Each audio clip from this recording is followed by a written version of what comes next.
Dan lawan daripada ikhlas adalah riya dan sum'ah. Ingin dilihat dan ingin didengar untuk mendapatkan pujian dan sanjungan. Dan hendaknya kita camkan dalam hati kita bahwa sebuah ibadah itu bernilai di sisi Allah dan diterima oleh Allah. Salah satu syaratnya adalah keikhlasan. Tanpa keikhlasan, ibadah yang mulia, ibadah yang besar menjadi sia-sia, bahkan pelakunya terancam dengan siksaan yang luar biasa. Dan itu hal yang sangat dikhawatirkan oleh Rasulullah sallallahu alaihi wasallam. Dalam sebuah hadis Nabi bersabda, "Inna akhwafa ma akhafu 'alaikum asyirkul asghar." Sesungguhnya sesuatu yang paling aku khawatirkan kepada kalian. Siapa kalian di sini? Para sahabat beliau yang tidak diragukan lagi akan keikhlasan mereka dalam beribadah. Orang-orang yang serius dalam beragama, bukan orang-orang yang lebay. Ya. Nabi menyatakan hal yang paling aku khawatirkan kepada kalian. Dalam hadis yang lain bunyinya, lebih aku khawatirkan daripada fitnah Dajjal adalah syirik kecil. Para sahabat pun bertanya, wa masyirkul asghar, apa yang kau maksud dengan syirik kecil wahai Rasulullah? Beliau pun jawab, ar-riya, yaitu riya. Ingin dilihat dalam beribadah. Yusalli ahaduhum fayuzayyinu salatu lima yarahu ahadun. Di mana ada salah satu di antara kalian salat, kemudian dia indah-indahkan salatnya karena ada orang yang sedang melihatnya. Kalau lagi di depan halayak ramai, diindah-indahkan panjang bacaannya, seakan-akan yang sedang dia bacakan Al-Baqarah, padahal Al-Ikhlas dia ulang-ulangi sudah sebanyak 20 kali. Tapi kalau salat sendirian, langganan tetap Al-Ikhlas, Inna a'tainakal kautsar, paling panjang Alhaakumut takatsur. Ya. Maka Nabi menyatakan ini yang paling aku khawatirkan.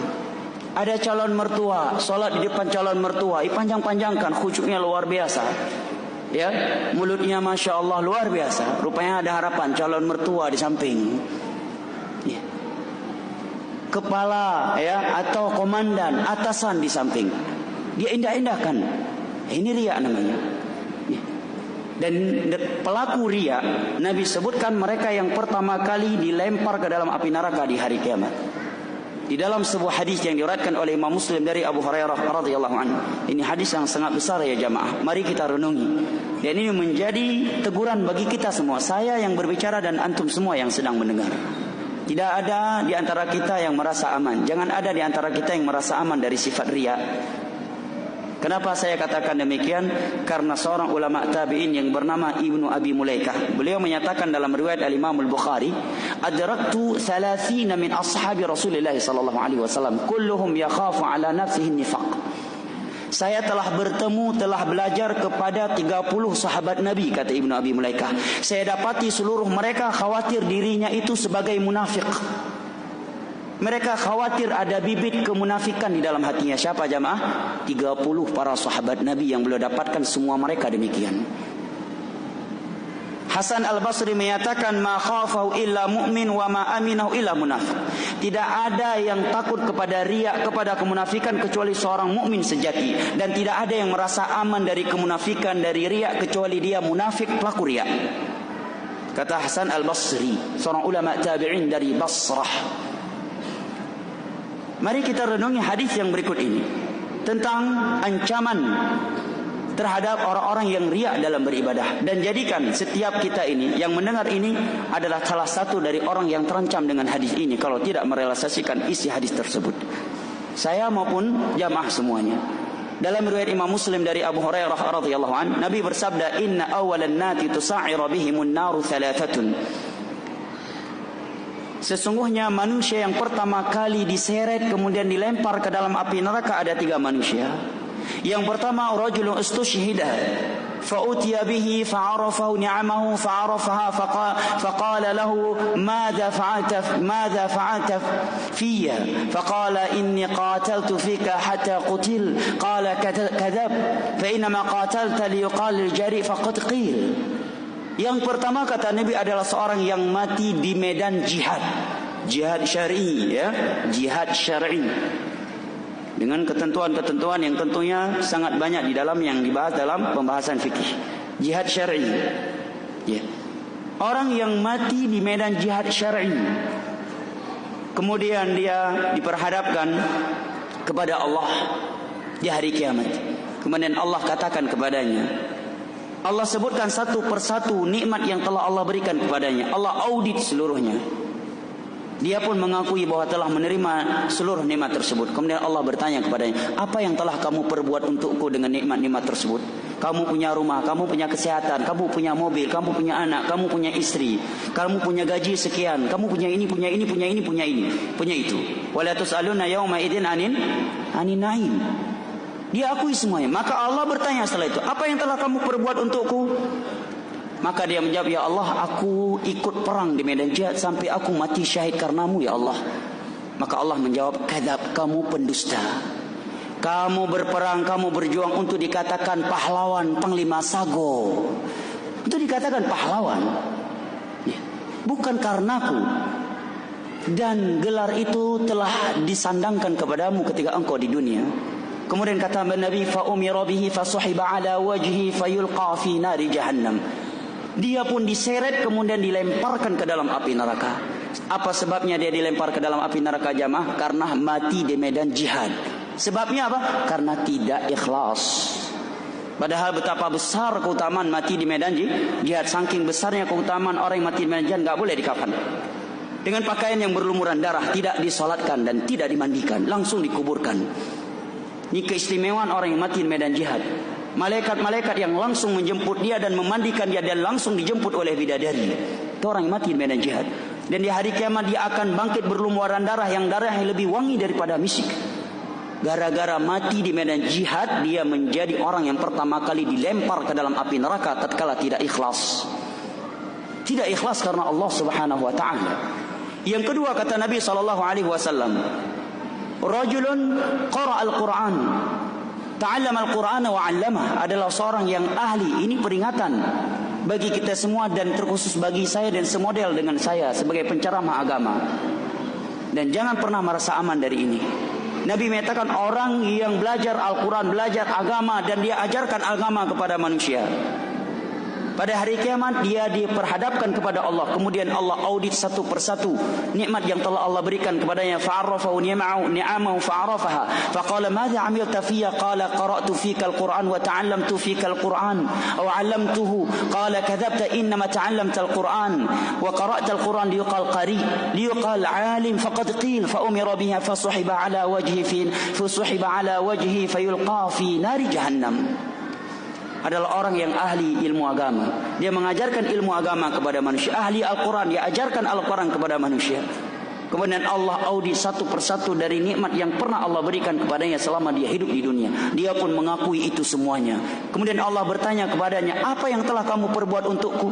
Dia pun menjawab, ya Allah, aku telah belajar agama, aku belajar Al-Quran, dan aku telah mengajarkannya kepada manusia karenamu ya Allah.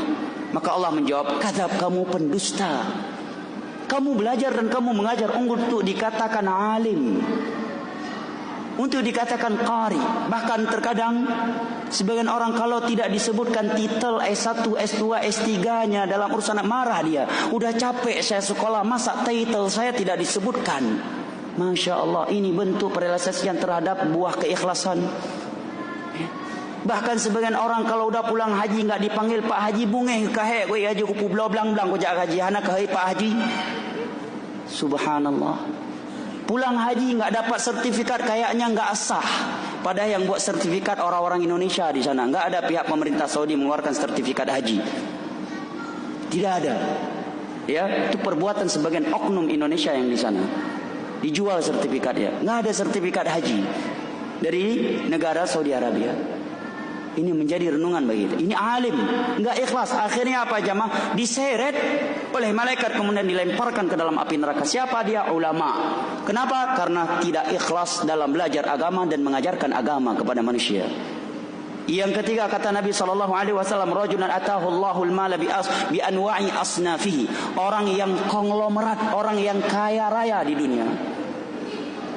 Dia diperhadapkan kepada Allah, kemudian fa'arrafahu ni'amahu fa'arafaha faqala madza 'amilta fiyya? Qala ya Rabb ma taraktu sabilan tuhibbu an yunfaqa fi illa anfaqtu fik. Qala kadzab innama anfaqta liyuqal jawab faqad qil fa umira bihi fasuhiba 'ala wajhihi fayulqa fi nari jahannam. Adalah seorang yang konglomerat yang telah Allah berikan kepadanya berbagai bentuk harta. Kemudian Allah audit satu persatu dari harta dia tersebut.